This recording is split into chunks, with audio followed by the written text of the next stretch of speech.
Sir ఒక పవిత్రమైన దేవస్థానానికి వెళ్ళి సో అక్కడ లైన్లో ఉంటూ ఈ శివజ్యోతి ఉంది కదా sir, anchor Shivajyothi. So richest బిచ్చగాళ్ళు అని చెప్పేసి ఒక వీడియో అనేది రిలీజ్ చేసింది. సో దీని గురించి మీరు ఏమంటారు? అసలు ఇలాంటి వాళ్ళకి ఎలాంటి చర్యలు తీసుకోవాలి? అసలు మన హైందవ మతాన్ని ఇలా కించపరచడం, ఇట్లాగా చేయడం. ఇప్పుడు ప్రజాస్వామ్య దేశంలోనేమో ఇంటికెళ్ళి అద్దాలు పగలు కొట్టేసి, కారద్దాలు పగలు కొట్టేసి, ఇంటి మీద పెట్రోల్ బాటిల్స్ పోసి తగలబెట్టడం అనేది అనైతిక చర్య. అలా చేయడం పద్ధతి కాదు. అలా చేయమని కూడా నేను చెప్పను. ఈ విధంగా మాటలు మాట్లాడుతుంది అని అంటే కనుక 100% తిండి ఎక్కువైంది ఫస్ట్, దాని తర్వాత సంపాదన ఎక్కువైంది, బలుపు ఎక్కువైంది, నోరు దురద దూల రెండు ఎక్కువైనాయి. వీటిని కనుక కంట్రోల్ చేసుకోకపోతే ఇటువంటి వాళ్ళు ఈ మాటలు మాట్లాడడానికి కారణం ఎవరు? వీళ్ళని ఫాలో అయ్యే ఫాలోవర్స్. ఎందుకు ఫాలో అవుతారు? కొద్దో గొప్ప ఏమైనా చూపించకపోతుందా, మనకేమైనా కనిపించకపోతుందా, చూద్దాము, ఎక్స్పోజింగ్ చేస్తే చూద్దామని చెప్పని. సో వాళ్ళు చూస్తున్నారు కదా అని చెప్పని చూపించినట్టు, కనిపించినట్టు వాళ్ళు కూడా ఎక్స్పోజింగ్ చేస్తూ ఉన్నారు. ఫస్ట్ ఏం చేయాలి అంటే కనుక ఈమె కూడా బెట్టింగ్ యాప్స్ని ప్రమోట్ చేసింది. ఇటువంటి వాళ్ళ మీద కఠినంగా వ్యవహరించాల్సిన మెకానిజం ఏమో లాలూచి పడి అటువంటి వాళ్ళ మీద చర్యలు తీసుకోవట్లేదు. ఏమవుతుంది? ఫస్ట్ బ్రతకడం కోసం ప్రతి ఒక్క వ్యక్తి కూడా తన యొక్క జీవితాన్ని మొదలు పెడతాడు.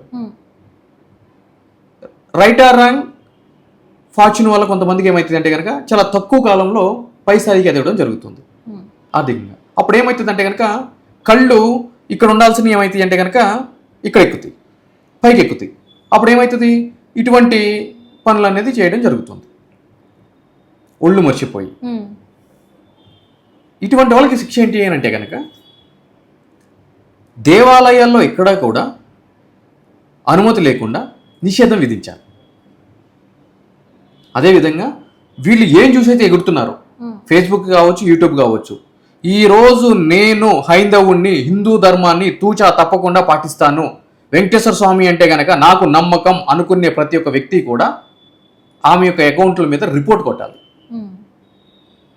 ఆమె ఫేస్బుక్ని బ్లాక్ చేయాలి, అన్ఫాలో చేయాలి. ఫేస్బుక్కి, యూట్యూబ్కి అందరికీ కూడా కంప్లైంట్ రైజ్ చేయాలి, ఈ అకౌంట్స్ బ్లాక్ చేయమని చెప్పని. ఇవన్నీ చేస్తే ఏం జరుగుతుంది అని అంటే కనుక ఇక్కడ ఉన్న కళ్ళు దిగి ఇక్కడికి వస్తాయి. ఎక్కడ మొదలైందో జీవితం బ్రహ్మానందం చెప్పినట్టు అక్కడికి వచ్చేస్తుంది. వచ్చేసినప్పుడు అప్పుడు హిందూ ధర్మం అంటే ఏంటి, హైందవం అంటే ఏంటి అనేది క్లియర్గా కనువిప్పు కలుగుతుంది. అలా చేయకపోతే ఇక్కడ ఏం జరుగుతుంది అంటే కనుక ఇంకా స్టిల్ ఏదైనా చూపిస్తుందేమో చూద్దామని చెప్పని ఇంకా ఫాలోవర్స్ ఉన్నారనుకోండి, ఆబ్వియస్లీ ఇక్కడ ఏం జరుగుతుంది అంటే కనుక మన హిందూ ధర్మం కంటే కనుక కామం కళ్ళకి ఎక్కువైపోయింది అని చెప్పి సమాజంలో మనం అర్థం చేసుకోవాల్సిన ఆవశ్యకత ఉంది. అంతే కదా?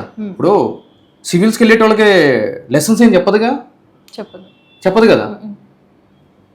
అదేవిధంగా సమాజంలో జరుగుతున్నటువంటి అన్యాయాల మీద, అక్రమాల మీద ఎప్పటికప్పుడు ప్రజల్ని అవగాహన కల్పించి విజిలెంట్గా ఉండేటువంటి చర్యలు ఏమైనా చేపడుతుందా? లేదు కదా. ఎంటర్టైన్మెంటే కదా, బికినీలు అవన్నీ చూపించడమే కదా, అంతా ఒళ్ళు ఎట్లా ఉంది, ఇది ఎట్లా ఉంది అట్లా చూపించడమే కదా, ఎక్స్పోజింగ్. సో అది బంద్ చేస్తే జనాలు పని చేస్తుంటారు.